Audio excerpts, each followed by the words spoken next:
الله ربي والإسلام ديني ومحمدا رسول الله. Siapa yang sudah mengenal Allah, Allah yang wujud dan Allah yang bersifat, man arafa rabbahu fasadal jasad. Man arafa rabbahu fasadal jasad. Siapa yang sudah benar-benar mengenal Allah, Allah yang wujud, Allah yang sama, basar, kalam, ilmu, koda, iradat, dan hayat, fasadal jasad, ketika itu karam dirinya. Ketika itu fana dirinya, ketika itu sirna dirinya, ketika itu hapus dirinya, ketika itu lenyap dirinya. Apa maknanya hapus, lenyap, dan sirna? Hapus, lenyap, dan sirna dirinya maksudnya tidak ada lagi dirinya yang merasa dirinya itu ada. Hilang kesadaran dirinya yang merasa yang wujud tuh. Hilang dirinya yang merasa dirinya yang bersifat. Ketika telah hilang kesadaran dirinya yang merasa dirinya yang wujud dan bersifat, ketika itulah baru terlata setelah muncul kesadaran Tuhan pada dirinya. Disitulah dia mengatakan la haula wala quwata illa billah. Ini dia jawabannya.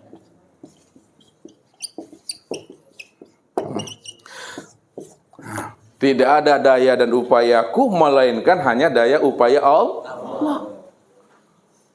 Ini mesti paham kita Bapak Ibu. Jangan hanya sekedar enak bermain kata, enak disebut-sebut, enak mendengarnya. Tapi kadangkala kita mempermainkan Allah di dalam penyebutan itu. Kita akui, hayya 'alas shalah, kata muadzin. Apa jawab kita? La haula wala quwata illa billah.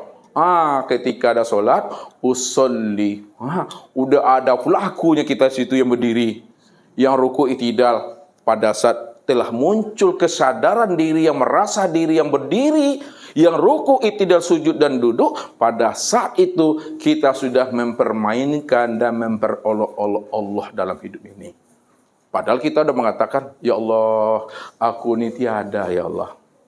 Aku ini tiada melihat, ya Allah. Tiada mendengar, berkata, mengerti, berkuasa, dan tiada hidup, ya Allah. Lalu ketika itu sudah merasa pula kita berdiri, kita yang sholat, itu yang memperoleh Allah. Pada saat itu kita sudah merampok dan merampas hak Allah dalam hidup ini. Itu yang dikatakan oleh Nabi, siapa yang merampok hak Allah, siapa yang mempermain-mainkan Allah, siapa yang memperoleh Allah, wujuduka zanbun. Ini dia kuncinya.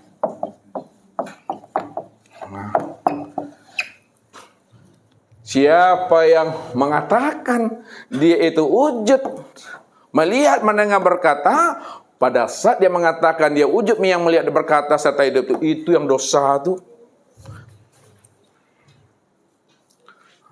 Itu yang dikatakan namanya junub batin.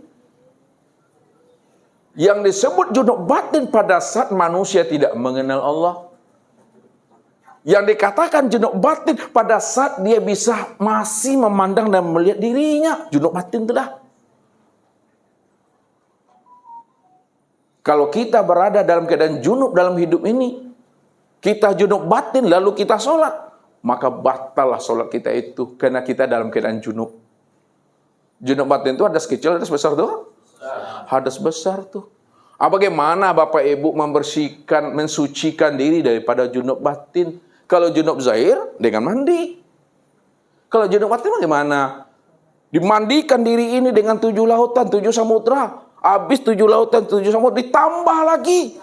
Tidak akan pernah bersih-bersihnya diri Bapak Ibu itu kalau diri kita itu kena junub batin. Jalan untuk menghapuskan junub batin ini kata Allah. Faktulu anfusakum. Zalikum khairul lakum inda bari'ikum fattabu alaikum. Siapa yang dirinya junub batin, faktulu anfusakum, bunuh dirimu, kurbankan dirimu, sembelih dirimu. Zalikum khairul lakum inda bari'ikum. Itulah yang lebih baik untukmu menurut Allah. Fataba alaikum, itulah taubat yang sebenar-benarnya, taubatan nasuha. Kalaulah membersihkan junub batin itu adalah bunuh diri, Apa maksudnya bunuh diri? Bunuh diri itu maksudnya bunuh kesadaran dirimu yang merasa dirimu yang wujud dan yang bersifat itu. Jangan ambu-ambu joleh, jangan aku joleh, benda nenai awak joleh. Hilangkan kata ambo, denai, awak tuh, kata-kata aku dan saya tuh. Boleh Bapak Ibu berambo-ambo, berdenai-denai, beraku-aku besar saya, setelah Bapak Ibu mengenal hakikat si aku tuh. Allah yang beraku-aku di dalam akunya tuh. Barulah aku yang sejati yang muncul. La ilaha illa ana. La ilaha illa huwa. La ilaha illa anta. Tidak ada yang wujud dan yang nyata, melainkan yang wujud dan nyata itu aku. Tidak ada yang wujud yang nyata dan wujud itu adalah dia. Tidak ada wujud yang nyata dan wujud itu adalah engkau. Engkaunya itu bukan engkaunya kita, tapi engkaunya aku. Dianya itu bukan dianya kita, tapi dianya aku, kata Allah. Akunya itu bukan akunya kita, tapi akunya Allah. Disitulah letak pahamnya. Allah beraku-aku di dalam akunya. Kalau dah paham Bapak Ibu aku yang sejati, tak apa-apalah bilang aku, denai, ambo, saya, awak. Tapi jangan diitikotkan denai, ambo, awak itu adalah nyatanya diri aku, tapi nyatanya diri Allah itu. Walaupun Ustaz mengatakan diri kita, tapi diri kita bukanlah kenyataan diri kita, akan tetapi kenyataan dirinya Allah itu yang sebenarnya. Itulah bahasa kiasnya, karena manusia tidak ada. Alam tidak ada, makhluk tidak ada, Allah cuma yang ada semata-mata. Itu makna secara bahasa kiasnya dan perumpamaan yang menjadikan manusia itu yang jadi manusia. Yang menjadikan insan itu yang jadi insan. Yang menjadikan Nur Muhammad yang jadi Nur Muhammad. Yang menjadikan alam itu yang jadi alam. Yang menjadikan makhluk itu yang jadi makhluk. Yang menjadikan sesuatu itu yang jadi satu. Pertanyaannya, siapa yang menjadikan alam, makhluk, sesuatu, insan dan manusia? Allah lah sebenar-benarnya itu. Pandangan zohir nampak makhluknya. Pandangan batin nampak Allahnya. Pandangan zohir nampak manusianya. Pandangan batin? Pandangan zohir nampak insannya. Pandangan batin? Maka pandanglah Allahnya pada segala yang ada, segala yang wujud dengan nama yang berbagai-bagai. Itulah dia yang sebenarnya itu. Itu yang nyatanya Allah tak? Supaya hidup kita itu sudah menjadi rahmatan lil alamin. Itu maksudnya rahmatan lil alamin. Kalau ada di dalam diri Bapak Ibu itu sifat rimau, setelah mengenal Allah, sifat kucing. Yang ada orang mengengeong saja. Lihat tuh sifat kucing mengengeong, mengengeong isinya tak. Kalau sifat rimau itu kan garang tuh kan, dan tampang kok. Iya anak auto ketek digeletak, kok lah gadang anak itu digulungnya ya tuh. Tapi kalau dah mengenal Allah, inilah sifat kucing mengengeong, inilah apa? Itu dah tak. Jadi rahmatan lil alamin. Buktikanlah kalau kita dah mengenal Allah. Jangan kita mengenal Allah itu hanya sebatas retorika, bertutur kata, enak didengar, enak didebat-debatkan. Kare di luar tapi empuk di dalam. Itu ta'amu dia tuh. Lihat tuh ta'amu tuh. Tak bisa tuh. Jangan Bapak Ibu ingin menipu-nipu Allah pula. Awak tak kicurin tarang. Yukhadi'una Allah wallazina amanu wa ma yahda'una anfusihim illa wa ma yash'urun itu. Mereka ingin menipu Allah dan orang-orang yang kasar, padahal mereka tak sadar Allah sudah menipu diri sendiri, tapi mereka tidak menyadarinya itu. Ini orang yang kasar itu begitu. Kalau kita sudah mengenal Allah, sudah Allahnya yang dipandang dari apa yang dilihat. Kalau Allahnya sudah dilihat dari apa yang dipandang, itu yang pandangan yang putus. Itulah yang disebut namanya amal batin. Itu yang disebut namanya amal ma'rifat.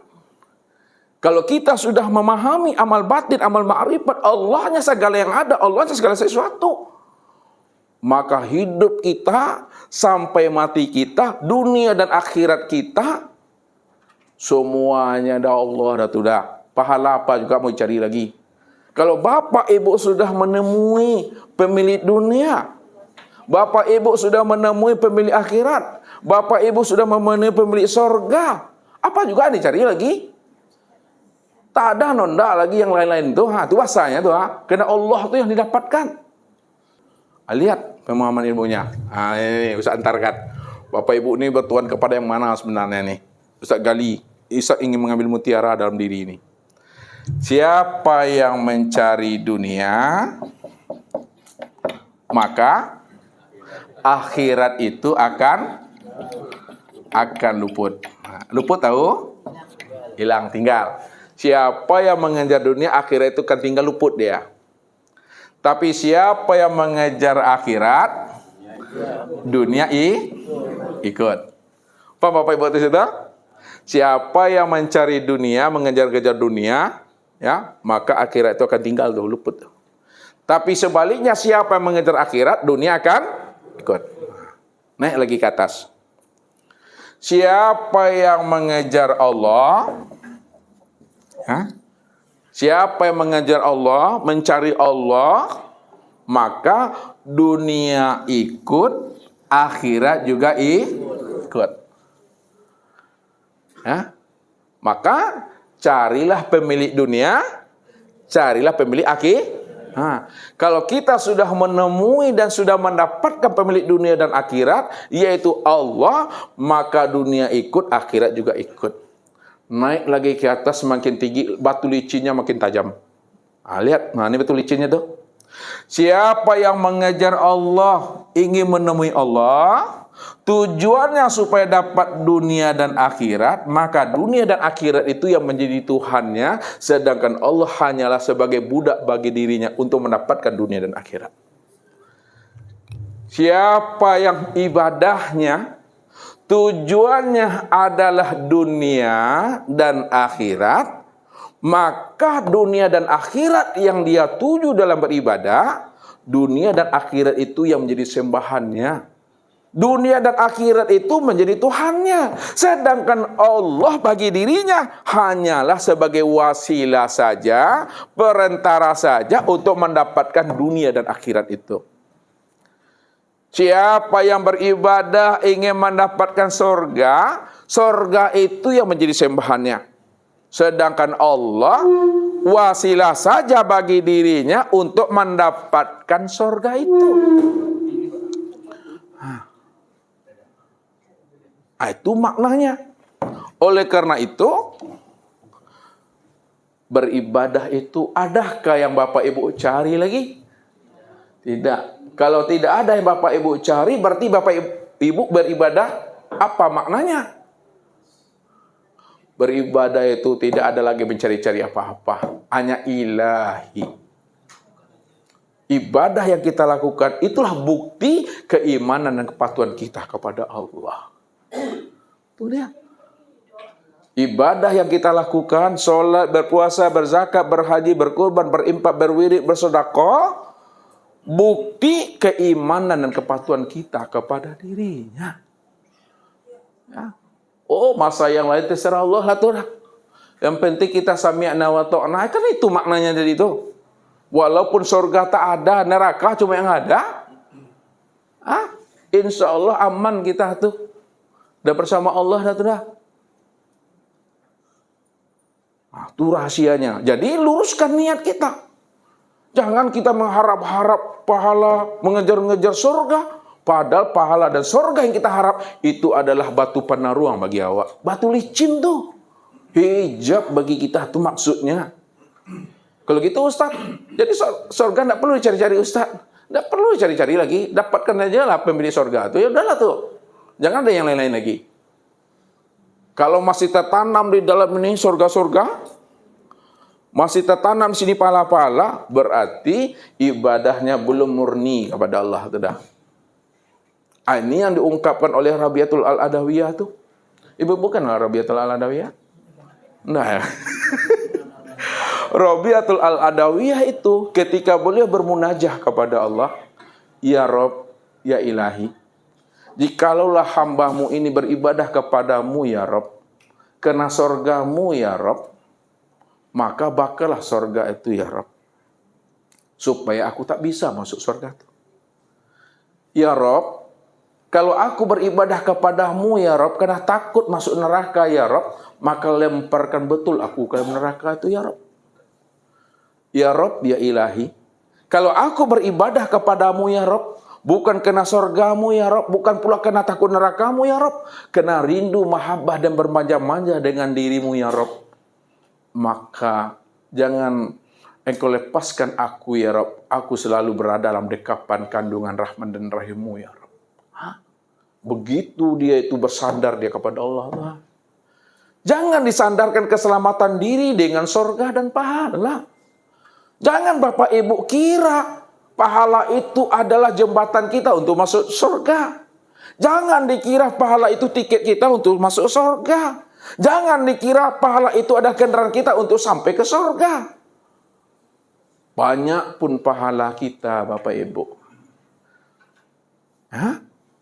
Banyak pun pahala kita, jika dibandingkan dengan nilainya surga, seiprit pun pahala kita itu tidak menggeser timbangan pahala Tuhan. Apa yang mau dibanggakan di hadapan Allah? Awak beribadah banyak cacatnya awak. Banyak ibadah awak tuh. Apa yang mau diharapkan kepada Allah? Apalagi dituntut-tuntut Allah tuh. Awas ya Allah, engkau janji. Jangan sampai enggak tepat janji. Ditunjuk kidah sih Tuhan tuh. Ele yang mana tuh Tuhan. Nggak pun disembah aku udah Tuhan dah. Ya? Nggak pun dibesarkan aku udah besar. Nggak akan hina aku, takkan kecil aku kalaupun nggak disembah, nggak dibesarkan. Aku ini besar bukan karena engkau. Aku ini terpuji bukan karena sanjungan engkau. Aku terpuji besar karena dengan sendirinya. Aku nggak pernah bersandar dengan apa-apa. Kamu yang mesti bersandar dengan aku, Allah. Cuma kamu lupa siapa dirimu itu Tuhan. Padahal diri kita ini wajah alulahu min ibadi juz'an. Dirimu itu sebenarnya adalah bahagian daripada diriku, Allah. Tuhan. Diri Bapak Ibu itu bahagian dari Allah. Itu yang Allah bilang tuh. Fitratallahi lati fataran nasa 'alaiha la tabdila li khalqillah. Fitrahnya Allah yang menciptakan manusia itu sesuai dengan fitrahnya, sesuai dengan fiilnya, sesuai dengan asmanya, sesuai dengan sifat-sifatnya.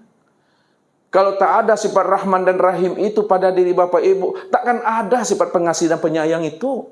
Kenapa ada sifat pengasih dan penyayang pada kita? Ketika melihat anak, cucu menangis, orang minta-minta, itu kena adanya sifat Rahman dan Rahim Allah itu pada diri. Kalau tak ada sifat Ghafarnya Allah, sifat Al-Afunya Allah pada diri kita, tidak ada kita ini sifat pemaaf. Dendam ya tari, tambah kusumat nilai. Dendam kusumat dah sudah. Itulah bukti nyatanya bahwa diri kita itu adalah tajalli, copy paste, kenyataan, bagian percikan nyatanya diri Allah itu. Jangan ditolak tuh. Kalau gitu Ustaz, awak Tuhan. Enggak, Ustaz tidak mengajari Bapak Ibu ingin jadi Tuhan. Ustaz tidak mengajari Bapak Ibu ngaku-ngaku jadi Tuhan. Ustaz tidak pernah mengajari Bapak Ibu itu ingin merampok hak Tuhan.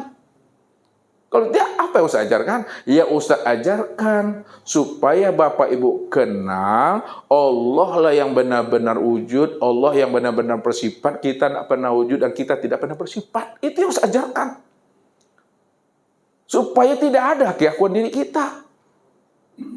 Itu yang Ustaz katakan itu. Kenapa manusia ini takut membunuh akar egonya? Sebab kalau manusia itu mau membunuh egonya, di situ pula dia takut tidak ada dirinya nanti. Kenapa orang tak mau membunuh egonya? Karena takut tak punya diri. Padahal sesungguhnya dirinya sejak mula ada ini memang nggak pernah ada. Siapa yang mengatakan dirinya sejak mula adanya ada, itu ngaku-ngaku tuh. Padahal aku yang lebih awal sebelum adanya yang awal. Dan segala yang awal itu adanya karena aku, Tuhan.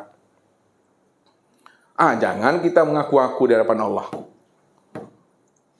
Itu maknanya tuh. Jadi setelah kita mengenal siapa diri kita yang sebenarnya, disitulah kita bisa paham bahwa diri kita inilah tiada lain nyatanya Allah itu. Setelah paham Bapak Ibu, diri kita inilah hakikat nyatanya memandang Allah itu, kala lisanahu. Itu diam aja lagi Bapak Ibu. Diam itu jangan tidak berbicara maksudnya. Cukup pahami, sadari, dia mengerti saja. Turunkanlah kalamnya, turunkan bahasanya ke bahasa syariat. Jangan bahasa makrifat dipakai. Kalau bahasa makrifat dipakai tentu jeruk makan jeruk. Ya, Allah sembelih Allah ketika kurban nanti itu. Allah sembelih Allah, Pak. Turunkan dia ke dalam bahasa syariat. Ini ke dalam Allah tuh. Ini lihat. Jangan Allah nanti Allah sembelih Allah pula nanti. Kalau udah Allah segala-galanya ada Allah, turunkan bahasa makrifat ini ke dalam bahasa syariat. Ke dalam bahasa syariat itu maksudnya insan menyembelih ayam, hamba menyembelih sapi. Itu maksudnya. Jangan bilang Allah sembelih Allah. Kemanapun kamu hadapkan wajahmu, di situ nyatanya aku nggak jadilah. Nggak jadi sembelih lah. Turunkan ke syariatnya. Sebutlah hamba, sebutlah makhluk, sebutlah sesuatu, sebutlah ikan, sapi, kambing, semuanya. Itulah bahasanya turun ke syariat. Kalau dah bahasanya di makrifat, kala lisano diam. Diam. Jangan dijelas-jelaskan juga barang yang sudah jelas. Jangan diceritakan juga barang yang sudah nyata. Contoh, Bapak Ibu nanti pulang ke rumah kan. Sampai di rumah, lalu bertanya sama udah. Atau bertanya sama bini. Yang mana rumah ini kah? Yang rumah wae mah ini kah? Oh lah dalam rumah tuh, yang mana rumah? Ditunjuknya dinding. Tunjuknya tiang. Paham bahasa Ustaz tuh? Bapak Ibu udah ada di majlisnya. Bertanya juga, mana yang majlis nih? Yang majlis taklim tauhid robani itu yang mana tuh? Bapak Ibu kan udah paham, ditunjuk-tunjuk juga. Lain yang ditunjuk, lain disebut, lain yang disebut, lain ditunjuk. Udah paham lah Bapak Ibu, Allah itu wujud. Segala yang wujud itulah nyatanya Allah. Kalau segala yang wujud itu nyatanya Allah, maka segala yang wujud itu ya Allah tuh. Yang mana nih Ustaz ini? Jangan ditunjuk juga lagi. Paning aku, Udah panik aku. Jangan ditunjuk-tunjuk aja barang yang lain itu. Cukup dipahami aja dah. Itu maksud Ustaz tuh. Jelas sejelas-jelasnya, nyata senyata-nyatanya. Ini yang dikatakan oleh Nabi. Innakum satarawna rabbakum iyana. Kamu benar-benar menyaksikan Allah itu. Allah yang benar-benar nyata. Apa kata Nabi? Bisakah kamu melihat bulan purnama di malam hari tanpa ditutupi oleh awan? Bisa ya Rasul. Bisakah kamu memandang matahari di siang hari tanpa ditutupi oleh mendung? Bisa ya Rasul. Begitulah kamu memandang Allah betul-betul nyata. Kalaulah mata ini mampu memandang segala yang nyata, maka Allah itu lebih nyata lagi dibanding apa yang dilihat oleh mata itu. Jadi nyatanya Allah itu sudah benar nyatanya. Kalau benar-benar nyatanya Allah, bagaimana betul nyatanya Allah itu? Sini Ustaz. Ustaz Dedi. Halo. Ini. Lihat di sini. Lihat lagi. Ada. Kalau Bapak Ibu ingin tahu bagaimana sebenarnya nyatanya Allah itu, ya, tidak ada lagi bahasanya jauh tiada bentara, dekat yang tidak bersentuhan. Tidak itu lagi. Kalau orang yang sudah putus makrifatnya, sudah putus pengenalan dirinya kepada Allah. Kalau sudah putus, bagaimana betul sebenarnya nyatanya Allah itu? Kalau Bapak ingin tahu, Ibu ingin mengerti nyatanya Allah itu yang sebenar-benarnya, ini ya. Lah bisa pegang, lah bisa diri. Dakeknya lah duduk di sini Jauhnya tibu dia rengka. Duduk lah Pak. Enggak juga paham lah itu. Ya enggak salah Ustaz, sampai dia melalui rabab leh.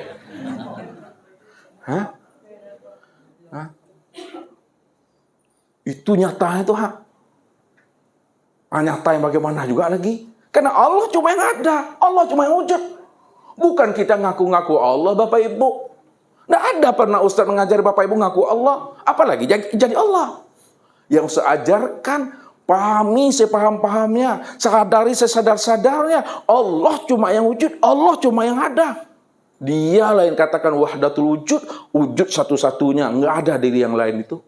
Kita tidak ada. Kalau kita tidak ada, siapa ini yang sebenarnya? Nyatanya dirinya. Disebut juga lagi nyata. Iya Ustaz, iya. Akan enggak? Cobalah. Ini kalam yang udah mati. Kalam yang sudah mati. Inilah bicaranya orang yang mati. Bukan bicaranya orang hidup. Kalau bicaranya orang hidup masih ada ego itu. Tuh maminya. Begitu putusnya makrifat Bapak Ibu mengenal Allah. Kalau udah putus makrifatnya kepada Bapak Ibu, udah sampai masa dan takdirnya kok matilah lah. Pojol itu. Kalau lah sampai takdirnya, lah sampai ajalnya kok mati sudah leh. Aja payah. Takut Bapak Ibu mati wah. Jadi duit. Mati itu kesempurnaan hidup tuh. Lihatlah telur ayam. Telur ayam tuh belum sempurna ya, telur ayam itu sebelum dia menetaskan anak ayam tuh. Tuh dia maksudnya. Belum sempurna kita ini kalau kita ini belum mati. Maka matilah selama-lamanya. Apa yang mesti dimatikan? Atau maksudnya mati dalam hidup. Mati dalam hidup itu matikan kesadaran diri yang merasa diri ini hidup. Itu maksudnya. Disitulah kita itu benar-benar hidup kita itu sami'na wa ta'na. Kalau tidak, akan susah. Apa yang katakan Nabi? Isma syi'ta fa innaka mayitun. Hiduplah semaunya kamu pasti akan mati ya Allah. Wa fa'al ma syi'ta fa innaka majizun bi. Berbuatlah sesuka hatimu, pasti kamu akan diminta pertanggungjawaban terhadap apa yang kamu perbuat. Wahbib ma syi'ta fa innaka mufariqu bih. Cintailah apa yang kamu cintai, pasti satu saat dia akan meninggalkan kamu. Kalaulah manusia ini tidak bisa dilarang, tidak bisa dicegah juga, lagi mengurumpi-ngurumpi juga, lagi membuli-buli juga, lagi ngurumpi betul lah kata Allah. Lakukan aja lah dosa itu, asal jangan sampai terlihat sama Allah. Asal jangan sampai tidak terdengar oleh Allah. Ada tidak orang mengurumpi tak dengar sama Allah? Ada tidak orang berbuat dosa yang tak lihat oleh sama Allah? Tidak ada kan? Ada atau tidak? Tidak. Makanya jangan berbuat dosa, jangan ngurumpi. Tapi kalau tak mau dilarang, kata Nabi, ngurumpi aja lah. Buka aja lah orang lain, asal jangan terdengar sama Tuhan. Tak juga dicegah, dilarang berbuat dosa, tak juga mau. Tak mau juga aja. Lakukan betul, lantaklah dosa itu, asal jangan terlihat sama Allah. Kalau masih terpandang sama Allah, jangan lakukan lagi. Kalau masih terdengar juga sama Allah, jangan ngurumpi juga lagi. Elok sila duit itu. Ya? Itu yang mesti dipahami.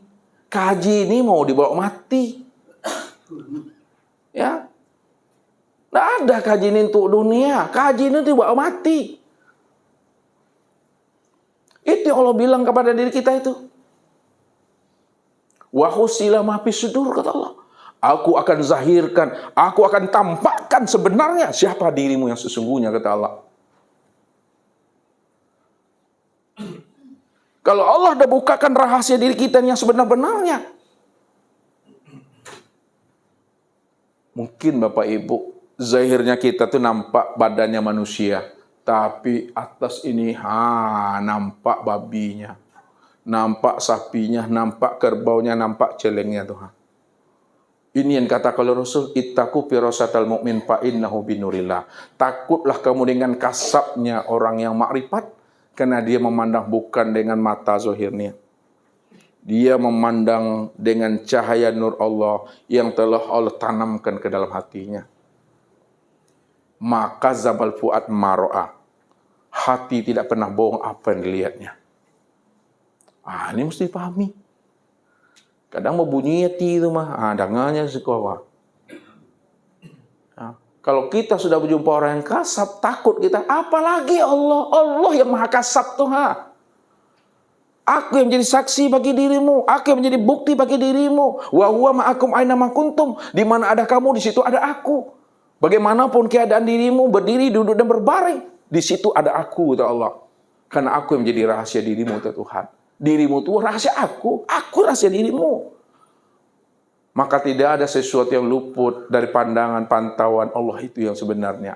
Inilah yang membuat kita itu bisa istiqomah untuk tetap lurus berjalan dan meniti di atas jalan hidayah yang petunjuknya. Marulah mantapkan innallaha ma'ana itu. Nah, itulah. Insya Allah selamat dunia, surga akhirat. Ya, Allah pertemukan hendaknya kita dengan anak dan keturunan kita nanti di surga. Walaupun tidak serumah, tapi lain satu komplek perumahan surga juga. Beruntung juga kita tuh. Itu saja lah Bapak Ibu lah, panik aku. Kita lanjutkan dengan tanya jawab dan muzakarah. Mudah-mudahan Allah berikan anugerah pemahaman buat diri kita. Billahi taufiq wal hidayah. Wassalamualaikum warahmatullahi wabarakatuh. الله ربي والإسلام ديني ومحمدا رسول الله